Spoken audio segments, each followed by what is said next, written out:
Syederalun, Komplek Masjid Al-Aqsa di Yerusalem Timur akan ditutup untuk beribadah selama bulan suci Ramadan tahun ini. Ini adalah pertama kali dalam sejarah di mana selama pendudukan Masjid Al-Aqsa biasanya tetap terbuka untuk Muslim, terutama saat bulan suci Ramadan.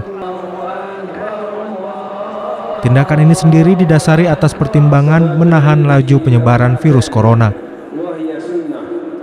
Dewan Wakaf Islam Yerusalem Endowment, sebuah organisasi yang dikelola Yordania, menekankan bahwa keputusan itu dibuat sesuai dengan fatwa Islam dan rekomendasi medis yang diumumkan sebelumnya.